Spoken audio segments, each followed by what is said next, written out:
Hi, everyone. Please turn on your video so we can all be in here together.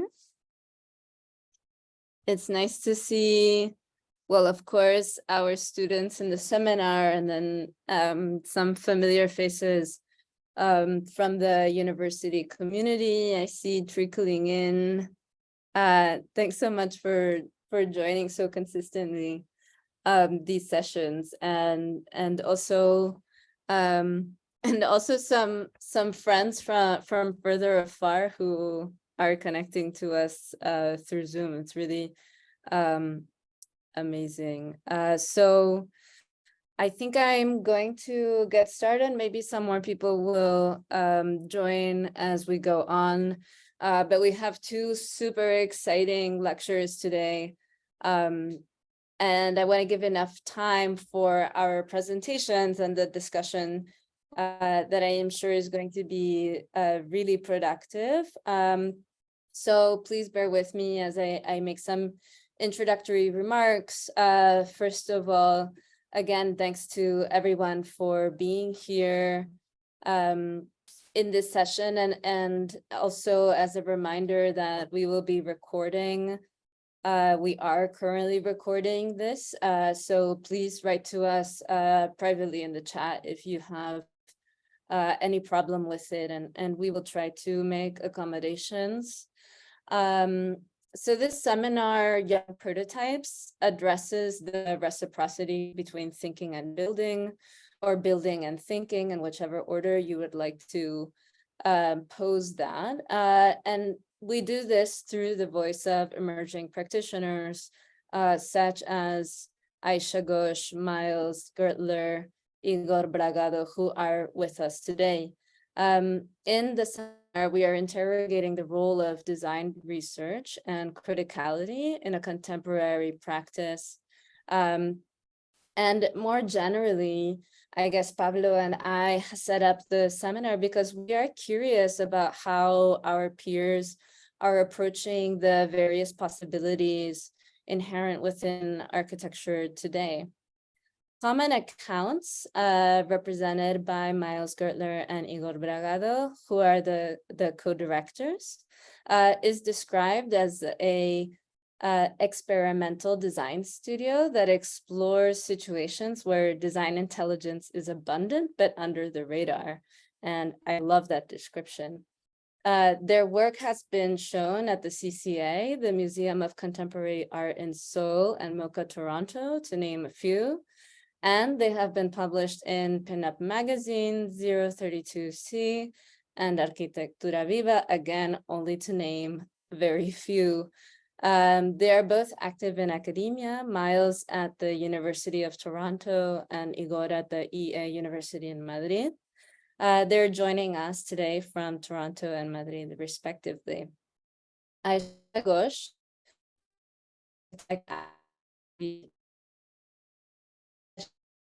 curator based in Mexico City. Her practice intersects with independent fashion and the electronic music scene, where she has been instrumental in documenting its history and its social production. She has taught at Berkeley, the University of Wisconsin-Milwaukee, Columbia GSAPP, and Syracuse University. Ayesha was the director of research and exhibitions at Tatiana Bilbao studio before she started off on her own. And so we will hear from these two lectures today, back to back. And after the lectures, we'll open up the session to a discussion where everyone is welcome to participate. All you need to do is raise your hand on Zoom or by writing in the chat, and we'll make sure that your question is addressed. So without further ado, I'll hand it over to Miles and Igor, who will tell us some really interesting things about their practice. Hopefully. Well, thanks so much, Laura and Pablo, for, and I guess Frank also, right, for organizing the lecture series, and for the very kind introduction. Also, it's a huge honor to be presenting side by side with our friend Ayesha. We've been following her career very closely, and it's just a thrill to be in this venue. Yeah, absolutely. I want to echo all of that. In a way, I think this lecture will sort of go back to the beginnings of our practice together. Igor and I met and really started working as Common Accounts in 2016 when we were graduate students. Our practice is predicated on that idea that Laura, you mentioned, that most design intelligence abundant in the world sort of operates below the radar of design disciplines. And so our work, as we see it, is concerned with sort of expanding architecture's scope to learn from the ingenuity already kind of embedded in the immediate present. So we take a kind of extra architectural interest in the situation, often looking only a few seconds into the future or into the rear view of the immediate past. So the internet is the ecosystem of Common Accounts, both in terms of topics, but also in terms of operational platforms. We've always operated remotely and with an itinerant approach to context. So we've worked at a distance since our starting in 2016. So we're more tethered to networks of peers, politics, and file storage than we are to geography. We converse principally through Dropbox, WhatsApp, and FaceTime.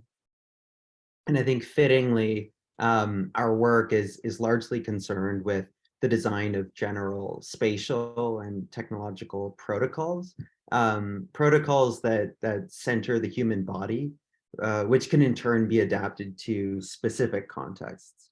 Our projects tend to kind of make a sustained effort to clear physical ground in the material world to connect meaningfully with the expansive terrain of the virtual.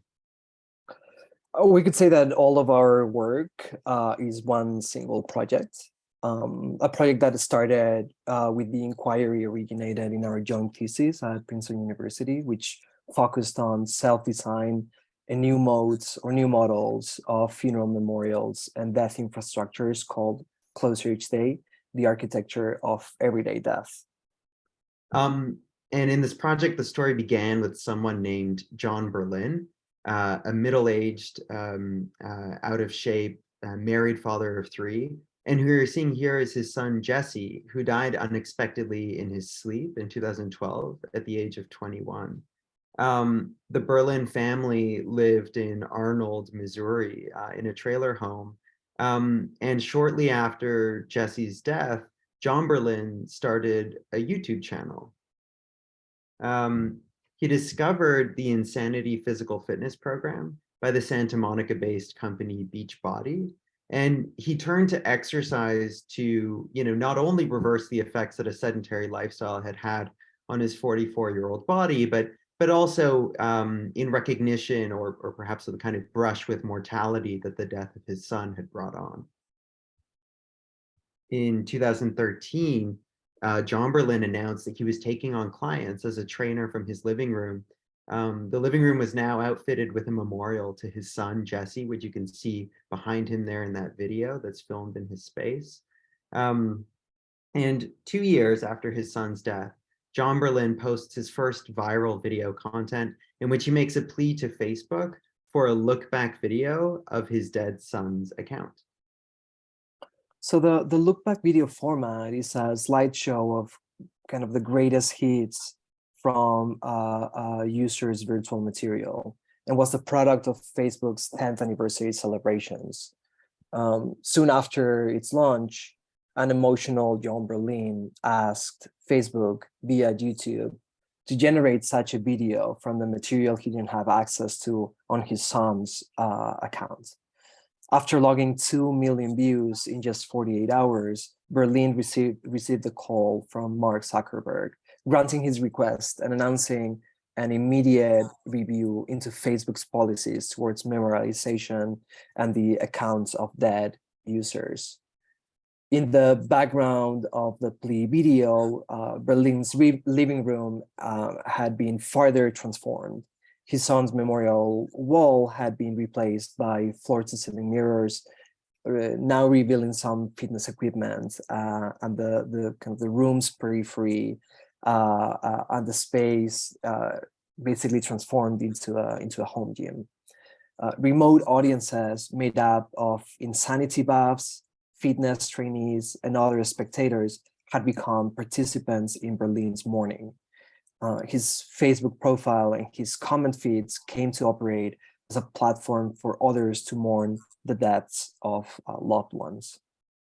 For us, it was really kind of amazing that death had motivated this transformation of the living room into a gym, and the gym could be, you know, something that also worked in service of memorial and death.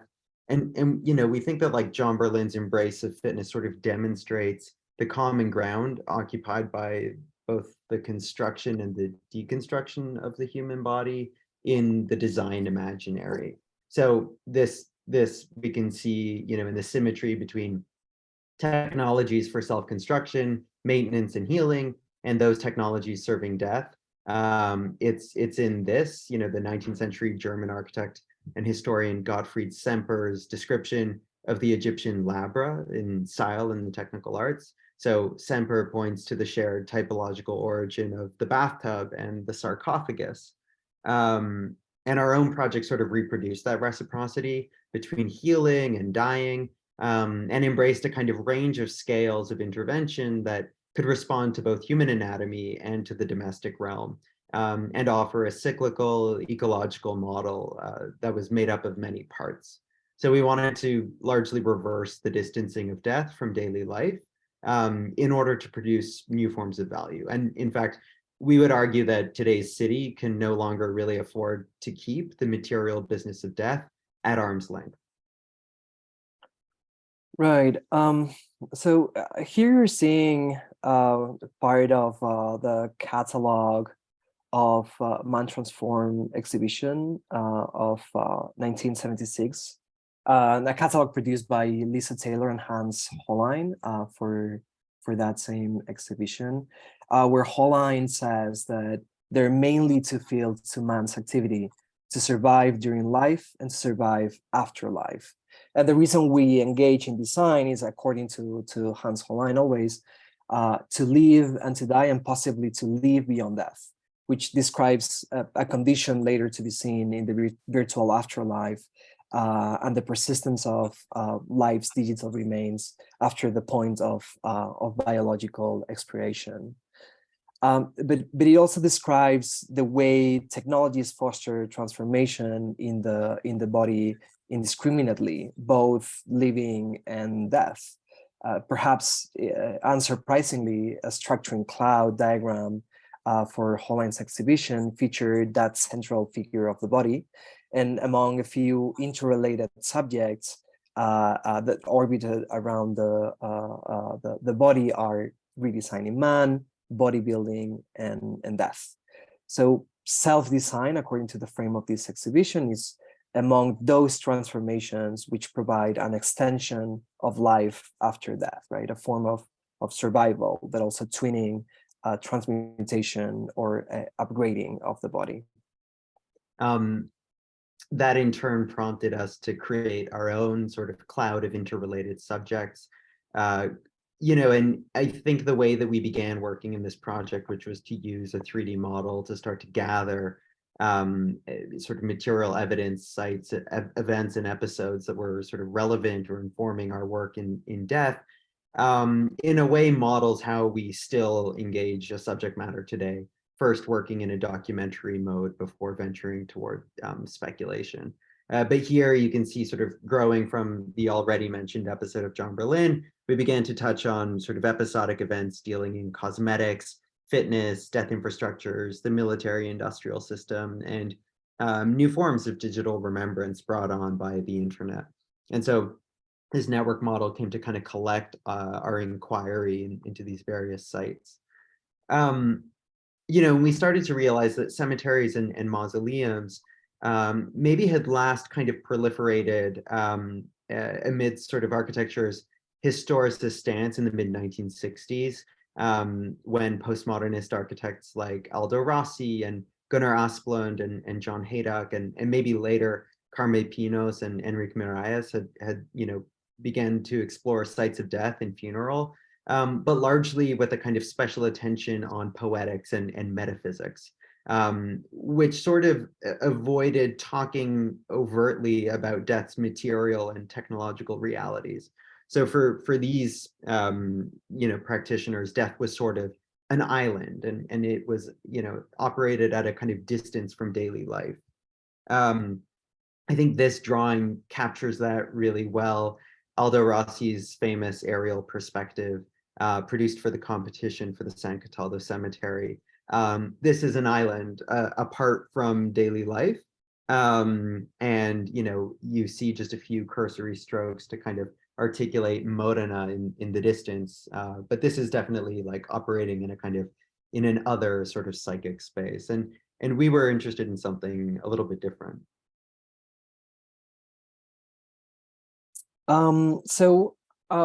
As Miles was saying, we were kind of skeptical at that kind of metaphysical or poetical stance of postmodernism, but we were kind of really interested in the proto pop aesthetics that competition of, or that rather those drawings of for the competition showed.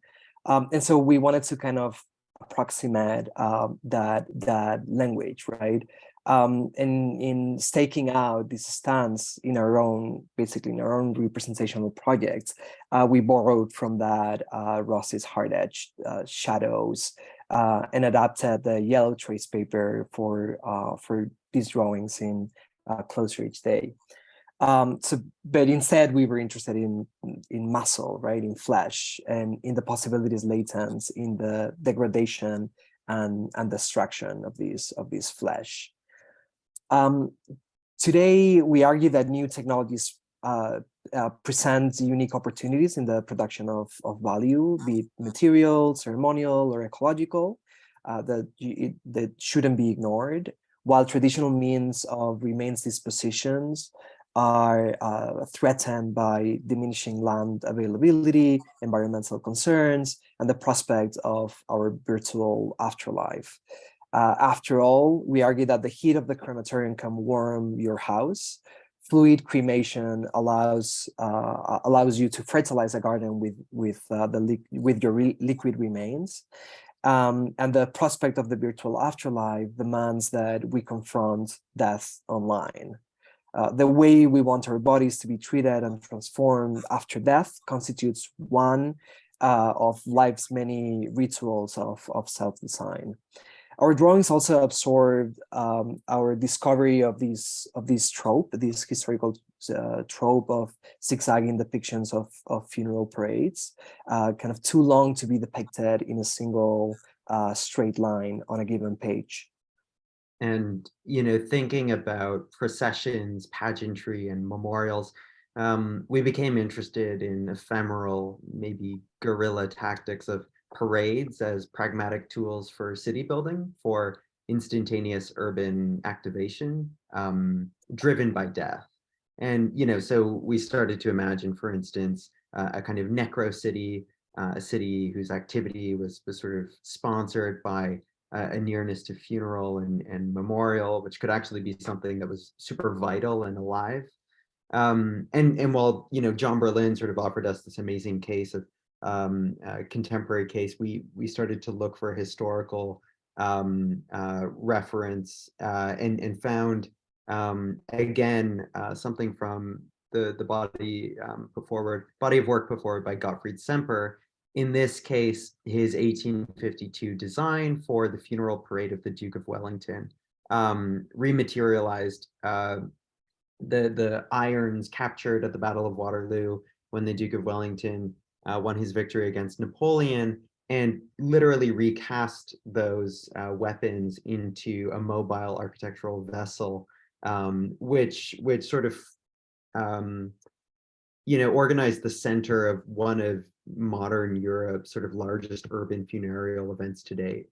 It was like actually made from 18 tons of bronze from the cannons captured at Waterloo, melted down to form the body of the carriage. And the Duke, we saw it as being kind of rematerialized as a mobile architectural vessel, to sort of equip him with like a literal visibility that would match the celebrity with which he lived as a military general and public figure. And, trying to compare it to the present moment, this parade at the time in 1852 London, it drew an audience of about 3 million people into the streets, which is about on par with John Berlin's viral YouTube viewership today.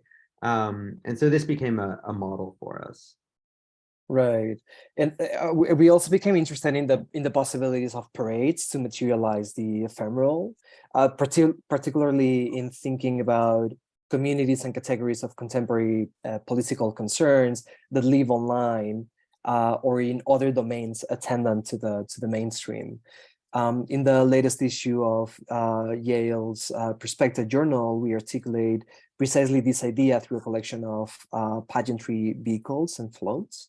For example, a parade of emotional geo-spoofing, a parade of uncertain possibilities, a parade of eternal smiles, a parade of healthy oceans, a parade of canceled personalities, of verifiable truths, amongst many others. And one of such parade floats was the Parade of All the Fields, which takes on something we've named emo spoofing or emotional geo-spoofing as its core performance. This idea of like, if feelings are facts, better not get caught off guard. How can we fabricate external emotional signals as a defense tactic to evade, in this case, categorization and identification of our own emotions? This piece was commissioned by the Museum of Contemporary Art of Toronto in 2021 for their GTA 21 Triennale.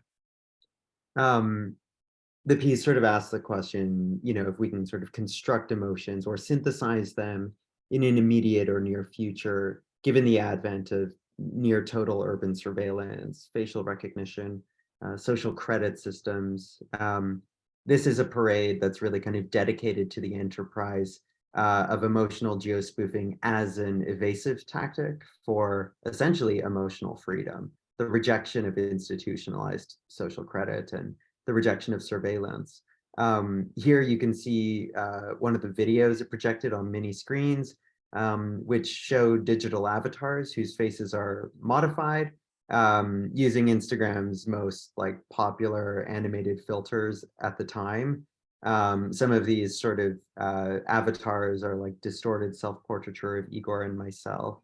And Parade of All the Fields also had an augmented reality layer, which was to be experienced in the space of the museum through the phone or some other smart device, which we produced with the augmented reality artist Mingus New. And all of these together, the expanded series of parade vehicles, we called this project FOMO Stock. It sort of collected all of these float communities onto a digital tarmac. We're deeply informed by texts like Rainer Banham's The Great Gizmo from the 1960s, and that sort of ethic really materializes literally here. The project also collects many of the figures, items, models, and actors or characters from our growing body of research and from all Dropbox folders, and combines them into vehicular manifestations of agents of spatial transformation, online communities, and other realities that we've been encountering. Something that resonates with this is the discovery in the prior case of John Berlin that we described earlier, that the auxiliary spaces to his video and memorial pages, like the comment section that you see here, became in this case the new cemetery, right? Offering mourners and well-wishers a platform for exchange and community. In his 1993 book, The Virtual Community, Homesteading on the Electronic Frontier, the writer Howard Rheingold says that you aren't a community until you've held a funeral. And it was interesting to feel like with John Berlin, we were observing the construction of an ad hoc community through the hosting of an impromptu funeral. This demonstrated to us the demand and urgency for new modes of memorial that could bridge the IRL with the online and manage both the virtual and the material remains of the urban dead.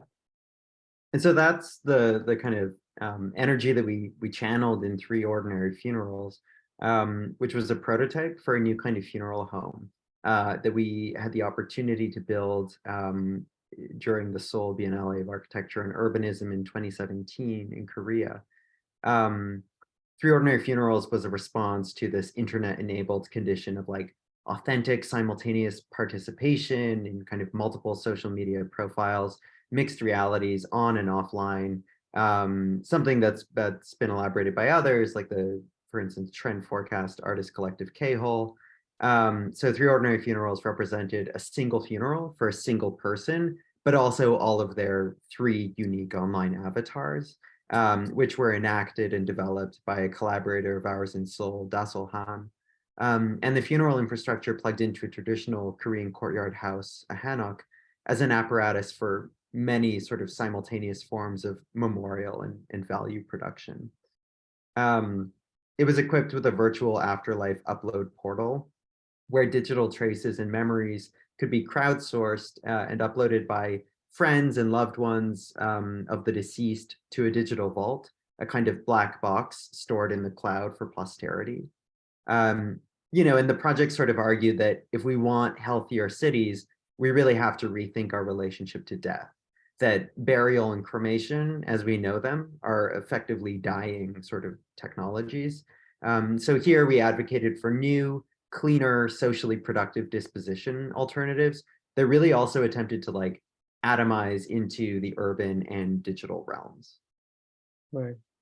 So one of the slogans that populated this structure was "Closer Each Day," which is a slogan from the fitness culture, but also one that we thought it was fitting to the funeral culture that we wanted to promote here, since this funeral home and disposition site argued for the presence of ceremony and death in the daily urban life and in the domestic realm, right? It was designed to accommodate the disposition of the bodily substance, the tangible, the virtual, and perhaps also the material, in coordination with existing religious and cultural ceremonies local to each context in which this typology might locate. In our research, which was developed with architectural curator Ji-Hue Lee, we found that the current situation in Korean death care was characterized by a shortage of facilities, a lack of burial ground or space, long waits for bookings, distant suburban cremation facilities, a few rare automated and impersonal large-scale processing centers with itinerarized schedules for remains disposal. And so amazingly, we learned that in recognition of the lack of available ground and burial, Korean dramas or K-dramas and soap operas were used for the popularization of cremation by the National Council for cremation promotion in the 90s and early 2000s. So this is one of the most effective venues for expanding Korean society's embrace of a new technology and a new mode of remains disposal, and the new space for funeral, in this case provided by the healthcare industry. Now, statistically, most people in South Korea express the desire to be cremated, but even these new facilities remain in short supply. A central actor in this project and in many of our proposals in death have been a process for remains disposal called alkaline hydrolysis. It's long been used in biology labs and in agricultural sites for material disposition of like organic matter. But recently it's sort of caught on as a potential alternative to cremation and burial. It essentially liquefies a human body into its constituent salts, peptides, and amino acids. And so, the project sort of encompassed the production of, educational material or essentially propaganda like this. And the alkaline hydrolysis machine essentially provided us with the opportunity to bring spaces for processing and ceremony back to the city center and to the domestic realm. Hanok courtyard houses like this would have once hosted funerals and weddings and other important events. And this allowed us to kind of atomize death care back into the city. And its fertile fluid remains collected were redistributed towards the ceremonial space frame above, toward the fertilization of plants and flowers chosen by family members, which in turn could be monitored from home, then sort of collected months later and perhaps replanted elsewhere as well. Right. Laura, how are we doing time-wise? Maybe Miles, should we jump to the house and wrap it up? What do you think? Yeah, I think that makes sense. Well, I think what we could do is just sort of skip across a few images that just show where some of the work interested in death started to provoke a kind of response in programs that were sort of related to it on that same spectrum of self-design, like fitness here with our project Refresh Renew in Rome. And eventually, as Igor mentioned, we began to work on another kind of machine for platforming the human body. This one, Don't Let Me Be Lonely, which is a house built a few hours north of Toronto in Canada.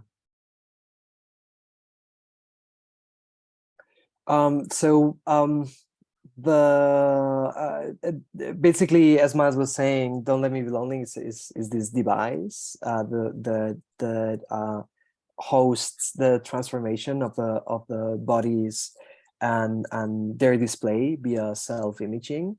It's located in South Algonquin, which is in Ontario, Canada, and it's a lakeside cabin designed to shelter the queering of leisure. Among those it hosts are a throuple. This is a stable relationship of three people whose needs formed a particular brief and formed the project's conceptual core. Don't Let Me Be Lonely is named for a feeling. It is a satellite building in orbit of a larger cottage nearby.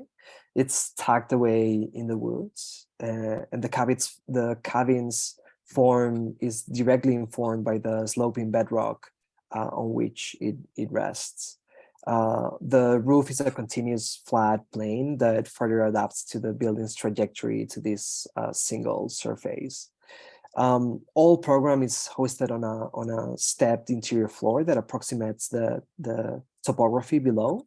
A platform, which is basically a series of platforms for the body and the activities that it sponsors. The section of the cabin learns from Beatriz Colomina's interpretation of the domestic voyeurism in architect Adolf Loos villas. Similarly, Don't Let Me Be Lonely is a machine for staging, contemplation, and the cultivation of the bodies it hosts. Platforming the self and queer desire is only one dimension of the building's effect. So yeah, go ahead, Miles. Oh, sure. I mean, I was just going to say that it sort of elaborates the sociality kind of inherent to a relationship of three people, and tried to kind of find an architectural idiom to like support that. So you have like these various levels of the floor that kind of designate zones for approximately kind of 3 centers of program simultaneous use. In the 2 beds, one large, one small, to kind of punctuate the cabin's 2 poles, like just keep the occupants always at the center of the floor plan. The enclosure, it's like pretty thick, hermetic, and the windows essentially try to kind of mediate the relationship to the outdoors through the staging of views, and the enclosure being what it is, also sound as well. You know, the sort of villas of John Lautner became a kind of reference for us in the way in which they also kind of calibrated the relationship to context, both at like near and distant scales. You know, in Don't Let Me Be Lonely, this sort of translated to like a sense of belonging to the main house, to the larger family, and to the larger site, but also a kind of sense of being off at the margins or at arm's length. So this new cavity is only a few meters from the existing building where the rest of the family stays. But it's not clearly visible from any of its windows. So further, Don't Let Me Be Lonely provides a zone free from the cat hair and allergens entrenched in the existing cabin, which has been a concern for its allergic occupants.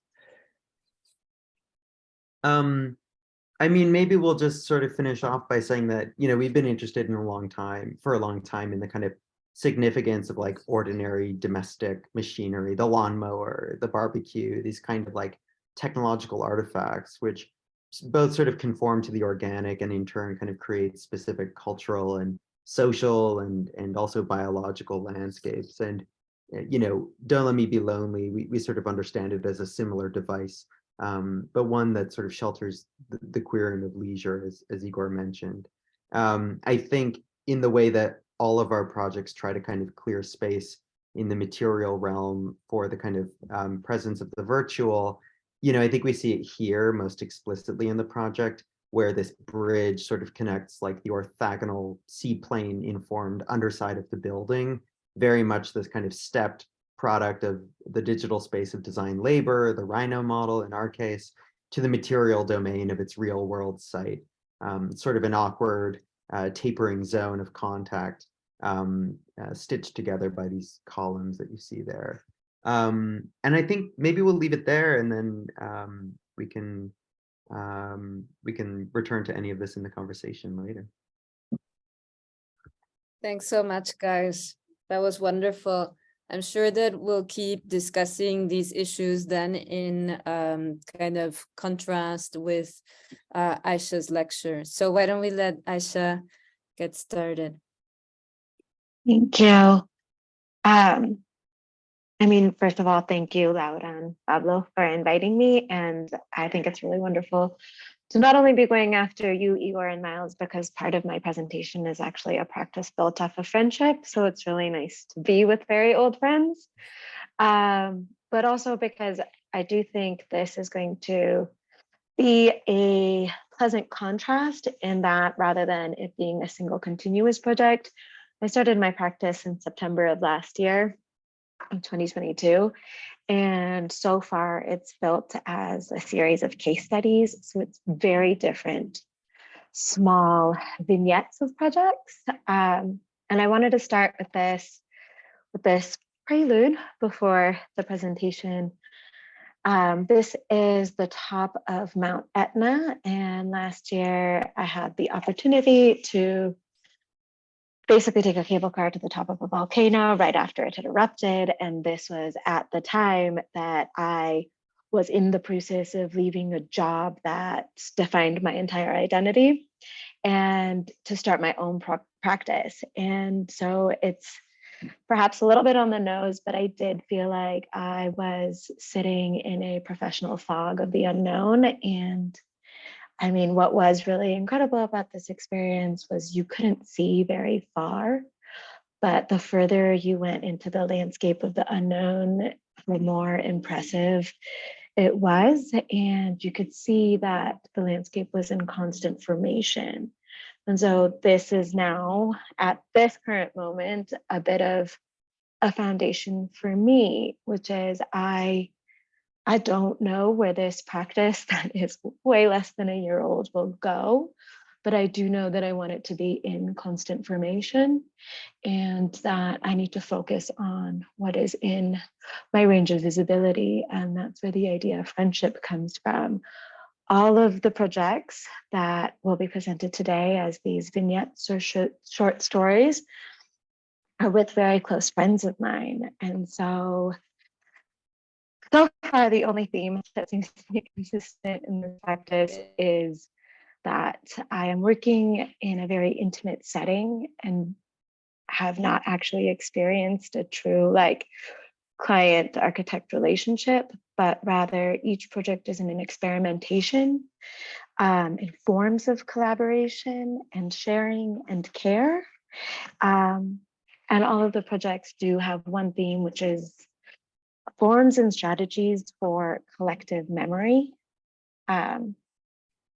And a part of that is, you'll see I have all of my collaborators listed with each of these projects. And this is one that I undertook in last year prior to starting my practice, but it was incredibly important in that I was collaborating with Sofia Betancourt, who is an architect here in Mexico City, where I'm based. And it was to do the rooftop for a restaurant of a very close friend of mine. And so this was an incredible opportunity to not only work with a friend, but also design for another one. And in this project, it won't be built, but it was about a 1.5 year process of material studies, drawings, meetings. And while I am very happy and proud of the work that we did in terms of trying to connect a very urban rooftop to like the natural landscape and create new datums for the restaurant through an ovular roof structure using sustainable materials, XYZ. This project was the most important for me, understanding that I don't want to work alone. And through collaboration and working with others, I am a lot happier, and it set up a healthy partnership. So this image over here, I want to talk a lot about process, not just of the design process, but also a few more practical things. This image went back and forth between Sophia and I about 6 times, always with excitement. We sometimes worked on it together. And, you know, while this project, I think, is a little bit of an outlier in terms of the practice that I have been building, it is not in terms of the social relationships that I'm trying to develop and work. And, you know, it is kind of fun too. I know it's commercial, but it's nice that this first project is meant to be a place of social gathering and collectivity. So following that last fall, when I returned to Mexico City after a year away and leaving my job, I was invited by Sabrina Olivera, who's a fashion designer, a young fashion designer in Mexico City who has her own brand. And she invited me, along with Camila Arroyo, who's a choreographer, to put together a performance in terms of, like, rather than doing a runway show, which I'm sure many of you are like familiar with how that works. It wasn't a set design. It was actually meant to be a transformation or a transportation of anybody who attended into another universe, with a showcase of obviously the like clothes and what Sabrina designs. But rather than just focusing on her own practice as a fashion designer, she wanted to incorporate us in other fields of design to create a cross-disciplinary event. And for that, I was invited, and my concept for the project was an extraction of an extraterrestrial landscape. And so we were working in this really large and beautiful warehouse in which I had very limited time for installation. We had about 8 hours for install, and the exhibition or the event would only be lasting about 2. And so this project presented a lot of challenges in that I didn't want to waste the materials that we were using, but I wanted to take a familiar space and create a setting that was completely unusual. Something that you will know is a lot of our work happened so quickly. We had about 2 months in development and construction for this, of which I was out of town for a month and a half. And so this is the concept that we came up with, this kind of like greenhouse that you could go all around, and, you know, working closely with the choreographer, we imagined different perspectives that people could take. And so it was really nice because it wasn't just the choreographer and the fashion designer and me collaborating together, but all of us had in mind what the experience of the spectator would be and how to incorporate them into this other world. It wasn't just an invitation, it was almost a little bit forceful. And then here's some behind the scenes. I think we had like 15 volunteers come help us mount the entire system. On the day of the event, we worked with an amazing videographer who live streamed the event as a projection. And we also used the setup to create the lookbook for the show. So you can really tell there's a lot of different things happening at the same time, but it was a continuum of collaboration. And here you can see the actual show. So Camila basically choreographed an entire 20-minute dance set that took place in and around the structure. And the structure itself is dismantleable. And so we're actually going to be remounting the structure again this summer and again this fall. And so that became really important for us, this idea that all of the materials would be recycled. And here I can show you some of the show. So what was really nice about this too is that we all got to partake in different ways, including like the models, the hairstylists, and ultimately one of the dominant themes of the performance was this idea of inclusivity. It's a little bit of a surreal landscape, but we ended up selecting models from a range of ages, body types, genders, and you can see like it was completely immersive. You entered into the space and the spectators or the audience actually surround and go above and have multiple perspectives of the object. And it was just a very dynamic show. This ended up leading to my second project, which is currently under construction, which is a retail space. So somehow I accidentally fell in with a group of very ambitious fashion and design oriented people here. And that would be my community. And so Hernan and Malena, two very close friends of mine, decided they wanted to open a store. And it was a very complicated endeavor for me at the very beginning, because what they asked for essentially was a place of gathering. And so this is in a very densely populated area of Mexico City. It's right next to one of the really large mercados.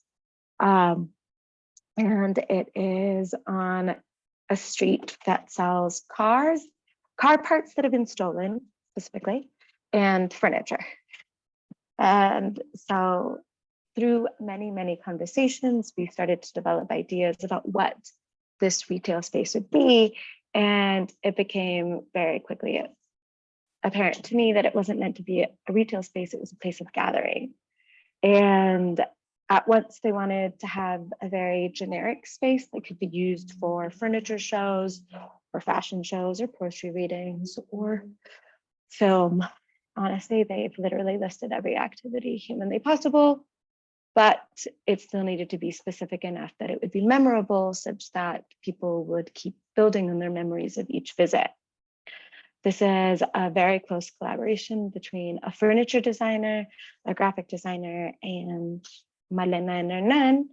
And through long meetings, we were able to discover that we had an issue in defining what was our intention, what was our purpose.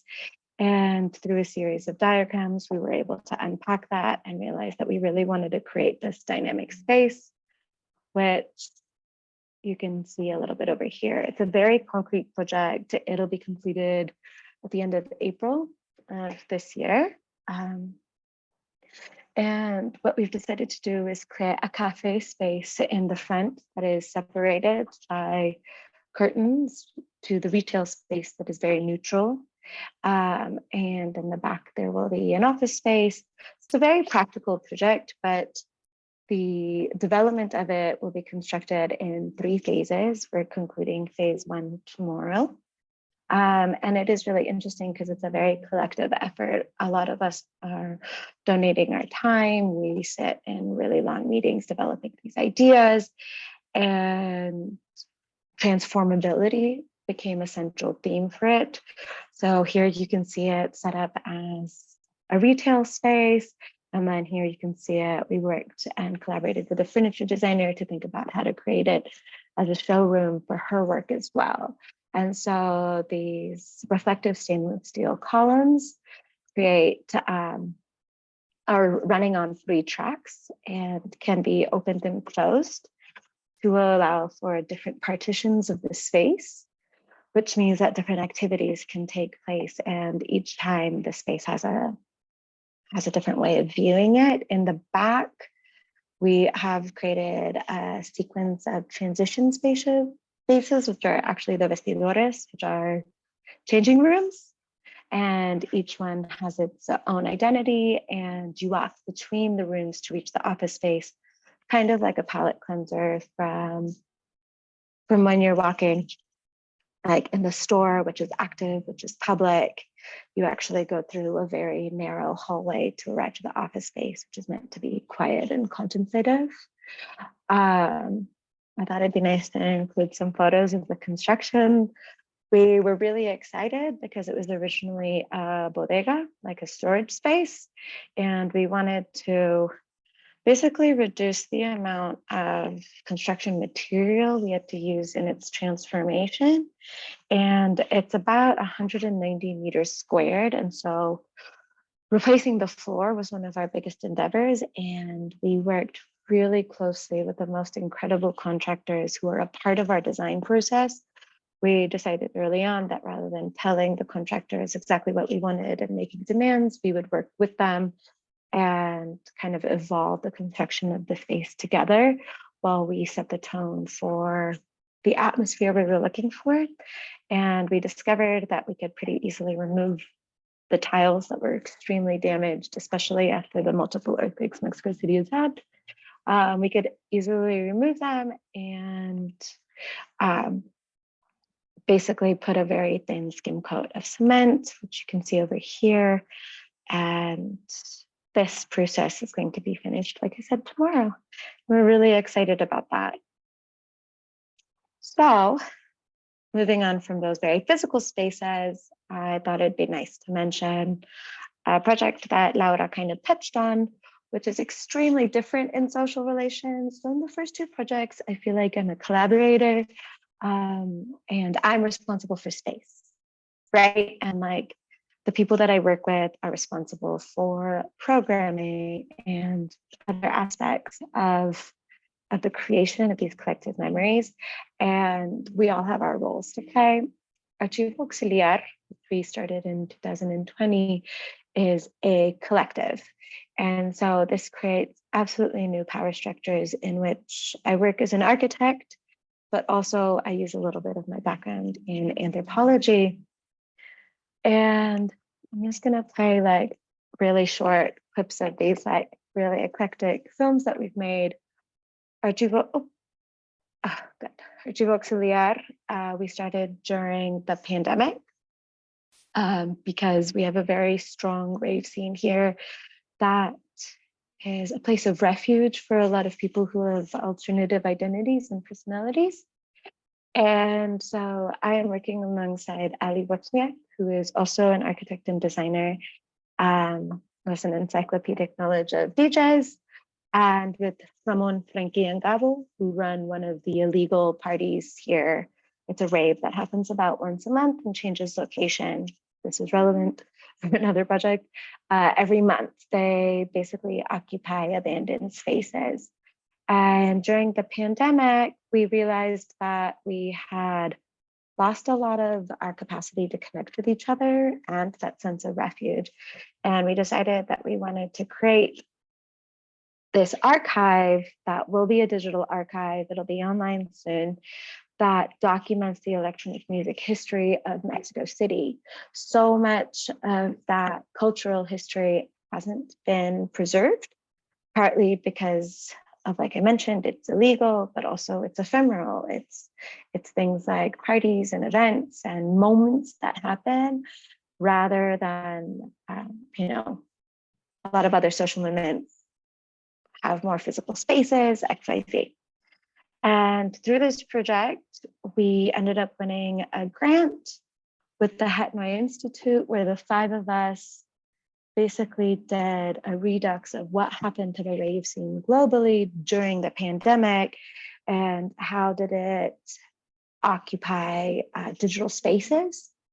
And for this project, we interviewed 14 different organizations and people, all who play different roles in the rave scene around the world. So people who run radio stations, DJs, people who created digital art, as well as people who were throwing like raves in like online games, essentially.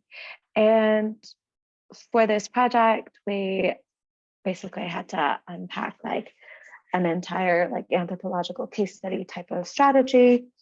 And we ended up holding an exhibition as soon as we were allowed to gather at the end of 2021.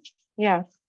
And we held an exhibition in an architectural space here in Mexico City, where we imagined the exhibition as not only a showcase of our research, but the exhibition space, which was long and narrow, that space would become the physical representation of like an expansion of a screen. So we had experienced so many of our social connections through the pandemic, like through the screen and through Zoom and through different types of like, there were a lot of parties on things like YouTube. It was pretty crazy.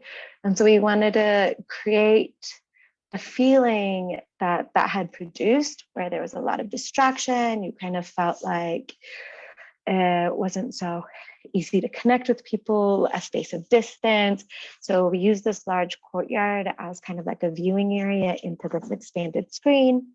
And the 5 of us basically spent a couple weeks installing this show and then inviting people to come and not only have a social gathering, but also reflect on the connections that had been lost, but that had also been gained during this time. It was really complicated. I think like, at least in Mexico City, my experience with the kind of electronic music scene is that it's a place to feel comfortable and for inclusivity and being trapped at home.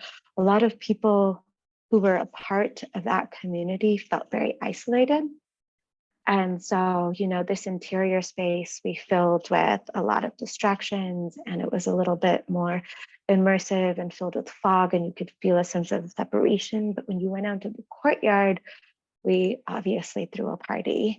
But there was a lot of music and you could hear people talking, and it was a really beautiful moment of collection. And so I feel like this exhibition not only exposed kind of what happened to the electronic music scene all over the world, but it became a moment to gather once again and for people to feel connected. And from that, I this year started a new project exactly about that, about collective memory. It's called Rave Flags because I couldn't come up with anything else. And it's a series of banners because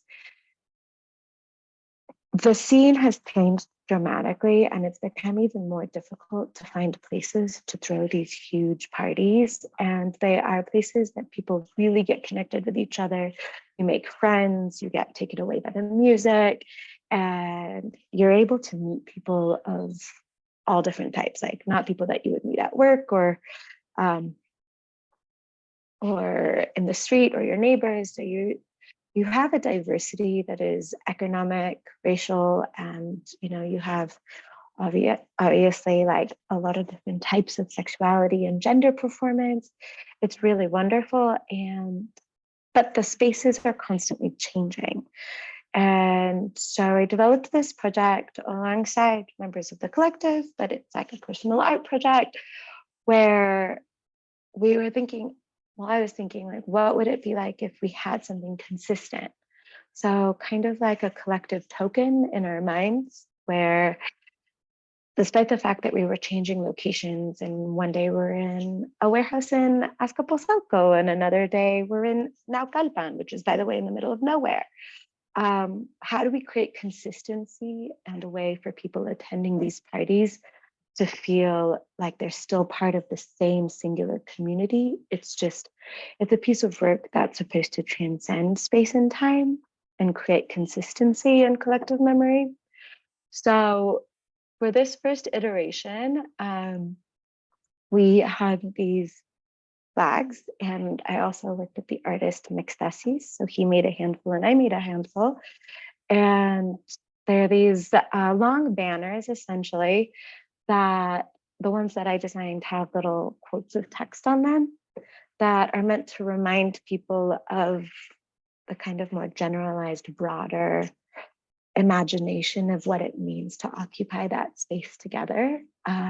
Because I'm sure anyone who's been to a party knows that, like, of course, it can be distracting. You're at a party, it's a social event, you're drinking, other things happen.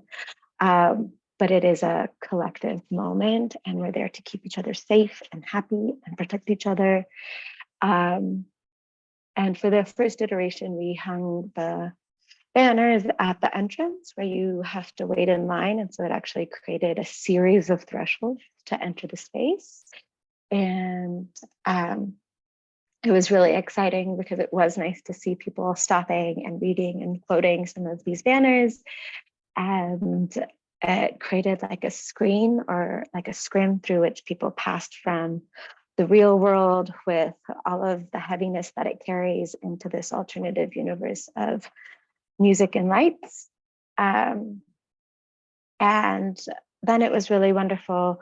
We also got to be included in an exhibition held by the Goethe Institute. That's a traveling exhibition that is currently here in Mexico City, where this work was shown alongside a lot of other work that explores the collectivity of the rave scene.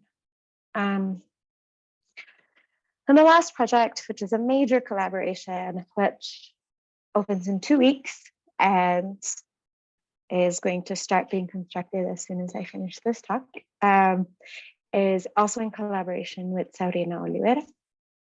And it's for the Ceremonia Festival. And this project, I think, is one of the most fulfilling projects I've ever done. I'm working with Sabrina, her sister, her boyfriend, and another friend, Valentina. So it's a very intimate relationship that we have had with each other. And it's called A Soñar, which is to dream,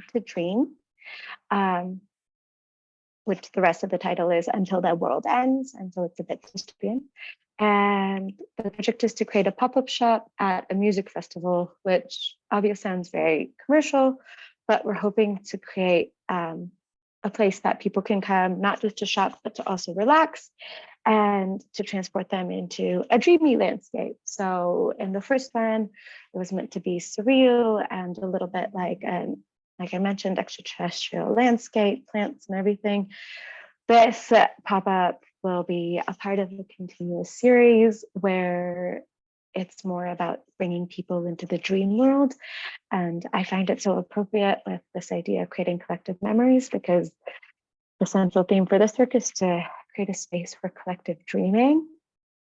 And I know it might sound a little bit silly and it's not academic, but I do find the different ways of research can also extend into researching social interactions. And this experience has been so amazing because we are all experimenting on our own work, and there's continuous applause anytime anybody presents anything to each other. Everyone starts screaming and applauding, and then we take each other's ideas and we build on them. So it's been a true collaboration. Like at the very beginning, I was more enchanted with this idea of plants, and Mafer was enchanted with this idea of like moving clouds, and together the project has evolved, the graphic design has evolved. It's been really interesting, and like there are a few images that we've created for what the actual installation will end up looking like.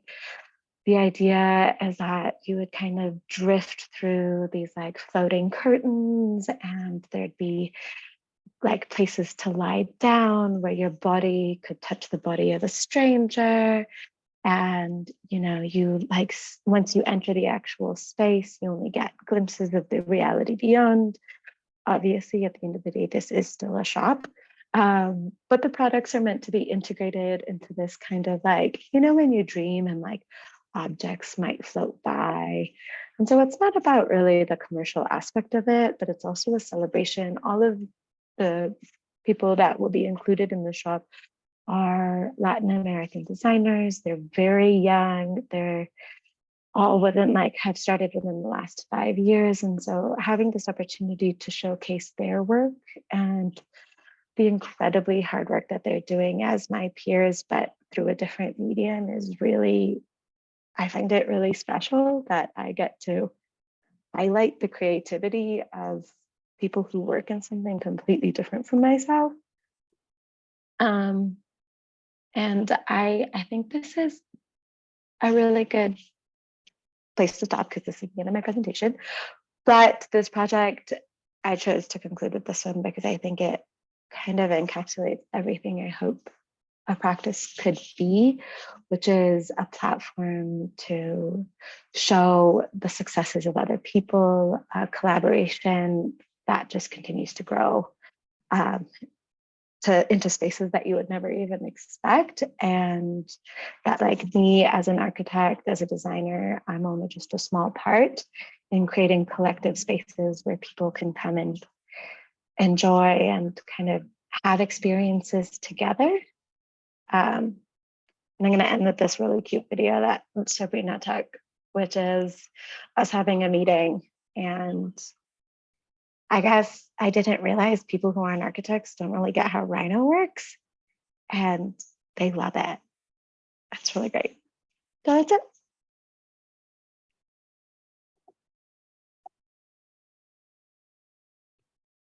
That was great. Thanks so much. It's amazing to see the three of you present. You're each so talented. And even though there are like clear differences in the representation of your work, I think that there are some super interesting themes here that carry through.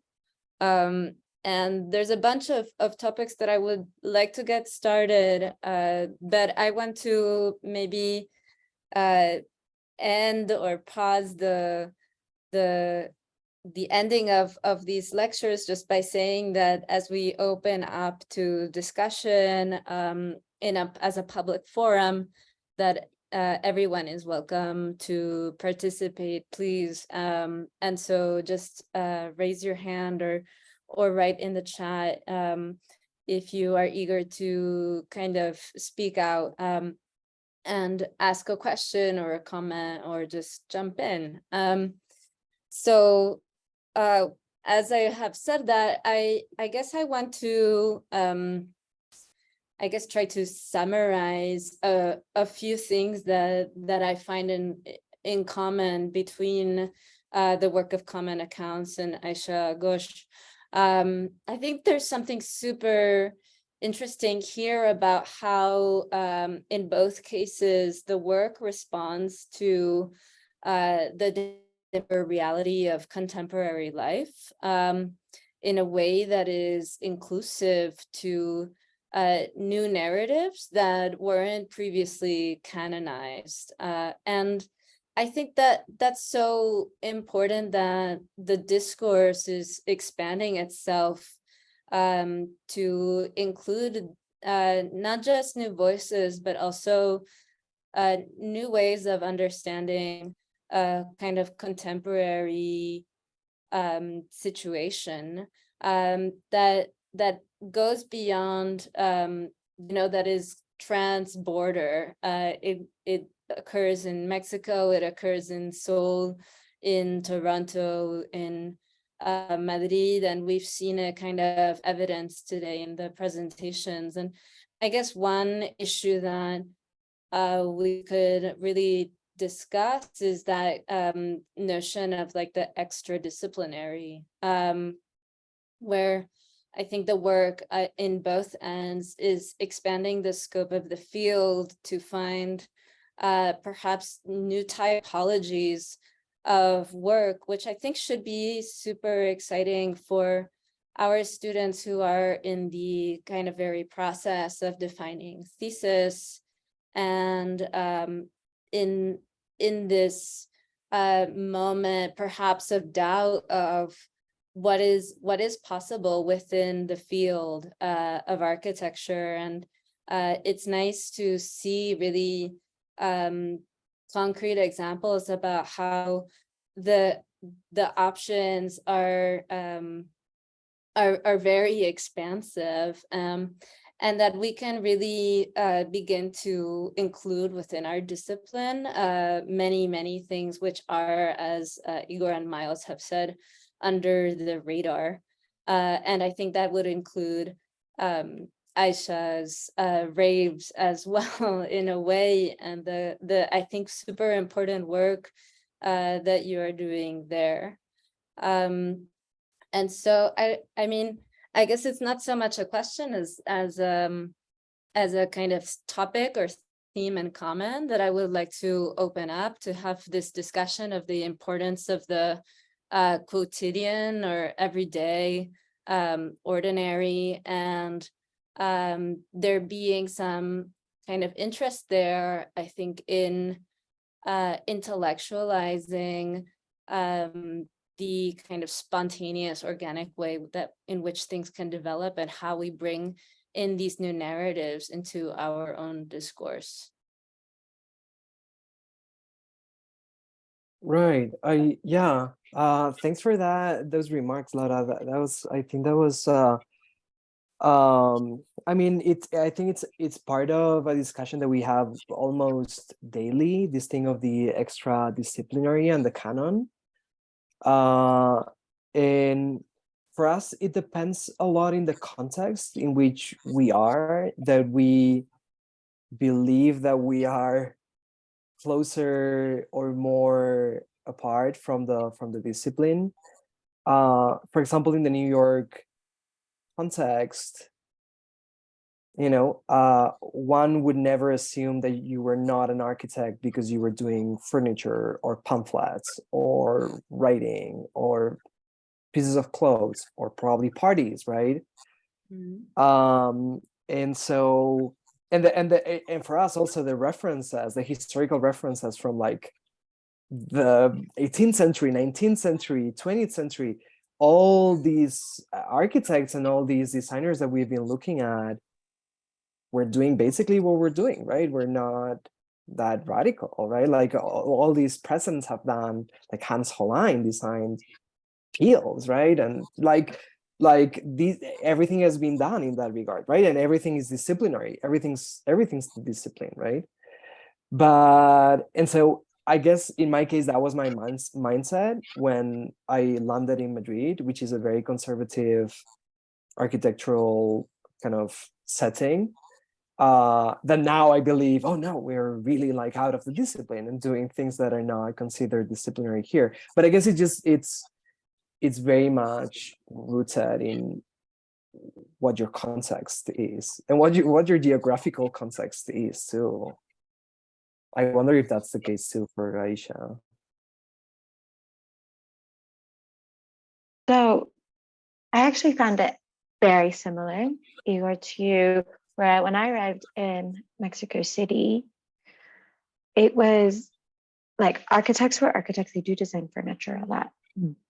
But I also was hired for a specific job that was never really understood here, particularly like you said, like in New York, I was the director of research of this architecture office. I did exhibitions, I did books, I worked with students, but it never meant I wasn't an architect. And here in Mexico, when I first arrived, I really felt constrained by that idea, because I also think it's wonderful, but a little hard, where here it's really a lot easier to build. And so if you are a creative architect who's trying to make projects, it's not like, obviously people struggle, but the laws are different. Almost every project of a certain scale like ends up having an architect. And so this idea of being a researcher and designing buildings was a little bit hard for some people to kind of get on board with, especially when it came to being like, I want to be happy and I want to find joy in my work, and I want my work to be a platform for non-architects to also express themselves. And it was so interesting that that was not necessarily a core idea that in my perception existed, but I will say I've been here for 5 years and I do think it's been changing a lot. And I think it is this idea of like interdisciplinary practices, or people feeling a lot less limited by what their definition is. I actually think a friend here, like who's watching the talk, who's going to speak to you guys, you know, she was an industrial designer, and now she's a wildly successful architect, in my opinion.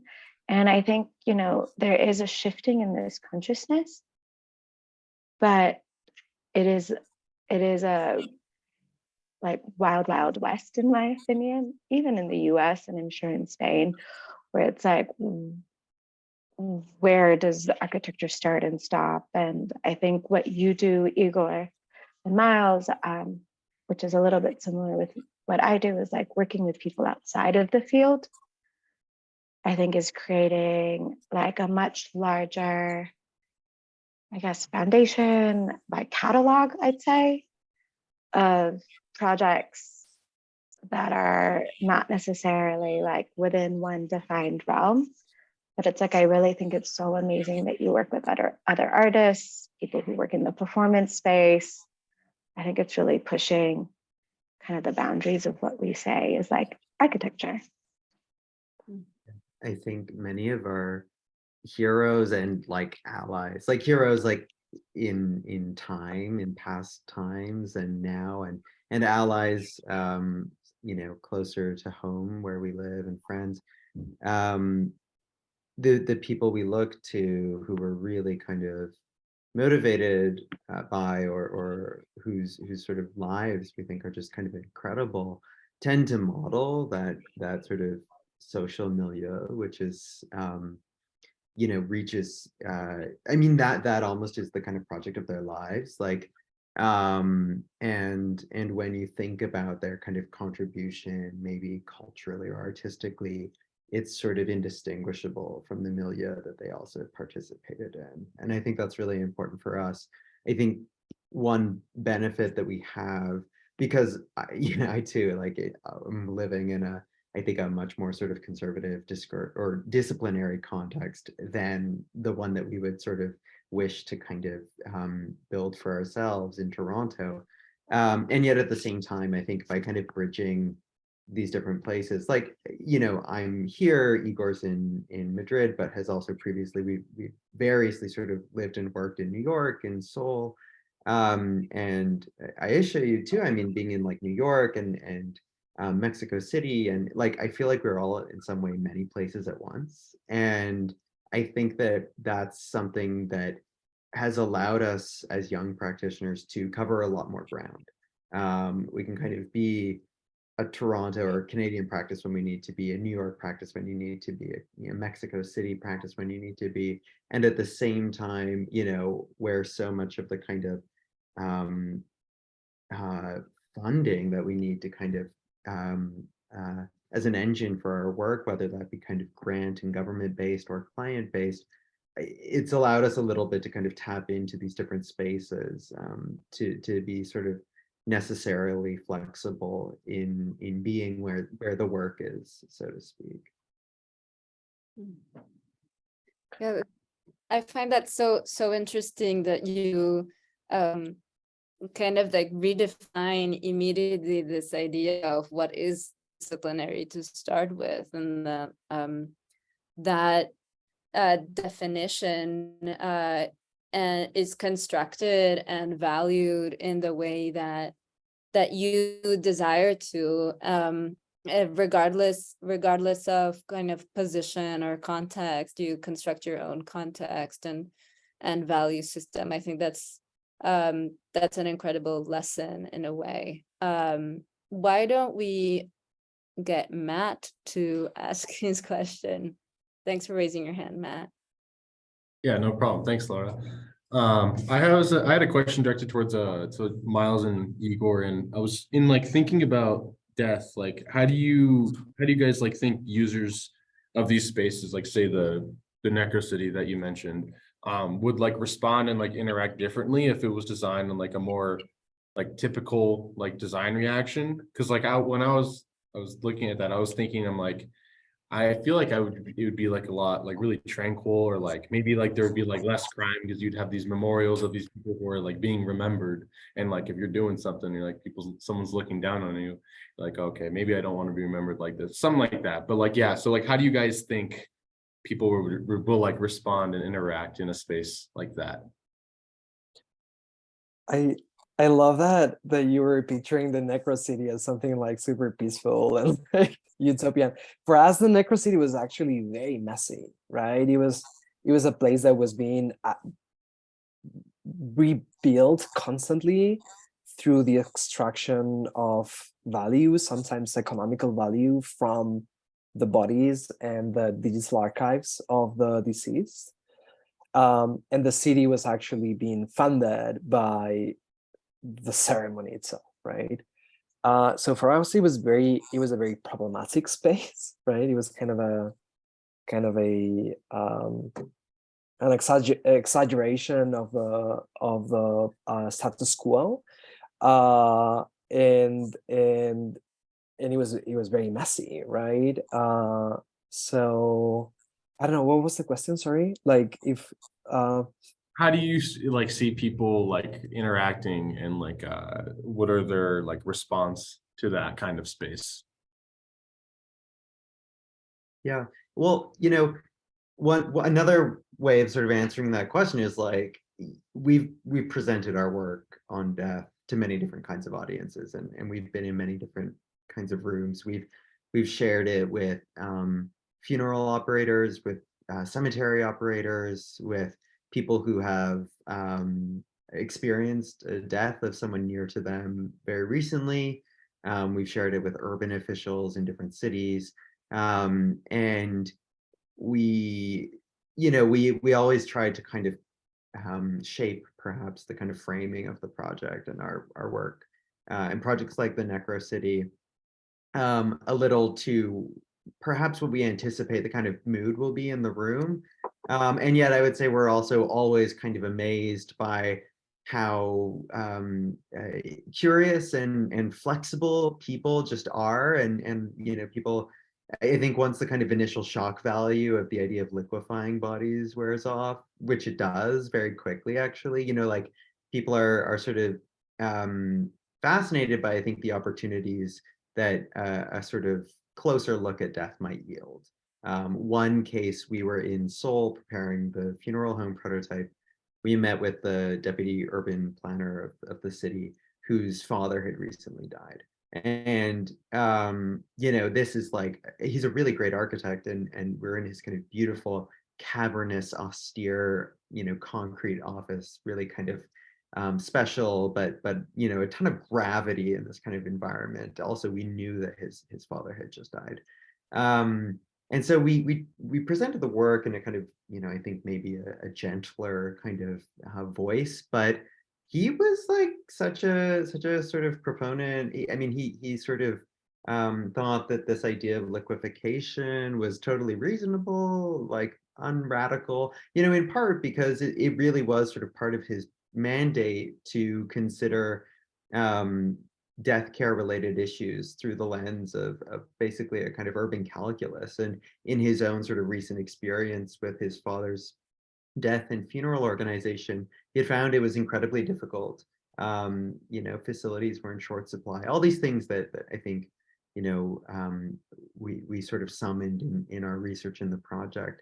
So, I mean, I guess we would just say that we've always been kind of amazed that even some of the more sort of conservative actors we've engaged in our work professionally and in inquiry have always tended to kind of amaze us. And I think in part that's due to the fact that we can never propose anything more radical and sort of bizarre than the realities that are already kind of out there in the field of death.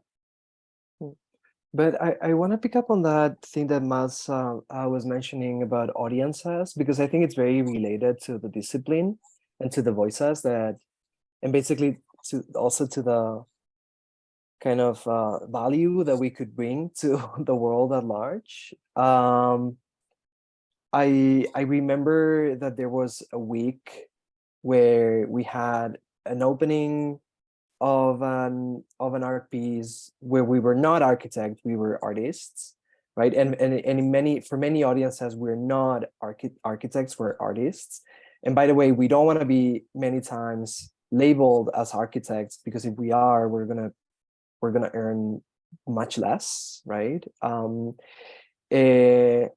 That same week, we had an international congress for the funeral industry, where we were presenting as experts on alkaline hydrolysis, like experts on liquefaction. So we were not architects, we were not artists, we were like technicians or something like that. I don't really know what we were, but we were definitely not architects and definitely not artists.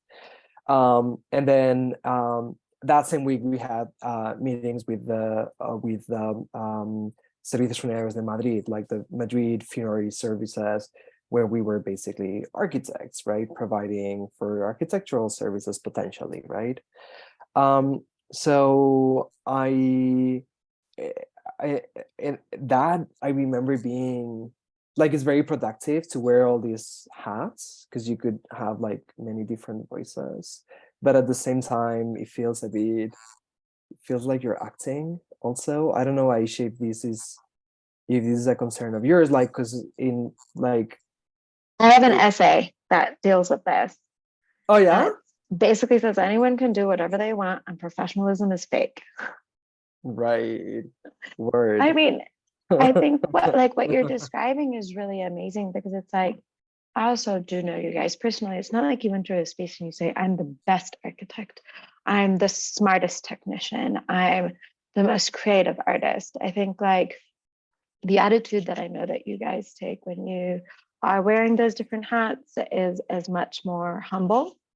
And you do the work. But I do think what you're bringing up is so interesting, and especially for other students, like architecture and every other field, it's like, we have all of these rules, we have the AIA, we create that definition that Laura was talking about, but it doesn't mean that we're not capable of doing other things. And I think like the fact that you can switch those hats just means that everything you do when you're doing the other thing is just going to be better and more sensitive and more attentive to, like you said, the audience.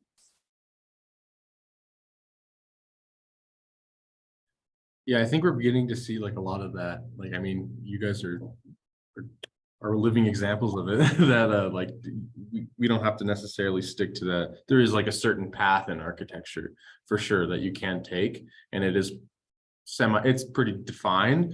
But like we've talked about even in like our professional practice class, like multiple career paths that you can take. And even, I mean, this is like kind of the point of this class too, is to like explore and really like think about what it is that we enjoy, and finding a profession that can do and amplify like that. Yeah, I mean, to follow up on that, Matt, I think many of the conversations we've been having lately.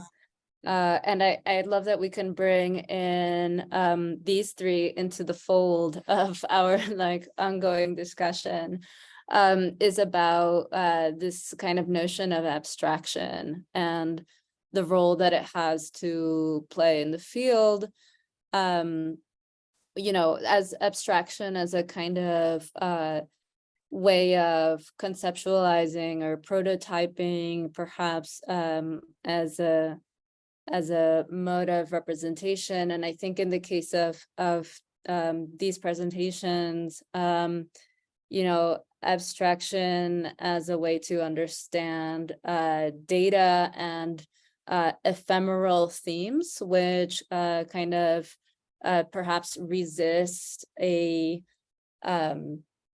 kind of, I don't know, quote unquote, real world brick and mortar way of reading the world, where maybe the kind of abstracting of observations is a way to access contemporary culture and maybe like reproject that into the world. And I think that becomes like very apparent in the kinds of installations that Igor and Miles are doing, where they're taking essentially these really intricate sets of research and projecting them into kind of pavilions that are able to embody a wealth of developed knowledge somehow. Yeah, it's funny. It's like there's I guess many different sort of talks that you could give sort of anchored around any one project. Maybe another talk that we could do just by reordering the slides we shared here is like the sort of strange navigation of like what it is to have a practice and how you even make that a kind of like a model for income and how you construct ideas which are easily sort of produced on a computer, but then much more complicated to kind of materialize. Ayesha, I wondered if we could ask a little bit about that. You mentioned that in Mexico City, you felt like it was a sort of easier context in which to build, or in which building maybe happens with less sort of friction or restriction. And I was curious about that. In what ways do you find that sort of changes your work or your design labor maybe, or the way in which a project you might be working on sort of becomes animated from sort of idea to material thing? Yeah, I mean, right before I get to your point, that is like Laura brought up a point about your guys' work, which obviously I've also been following for a very long time.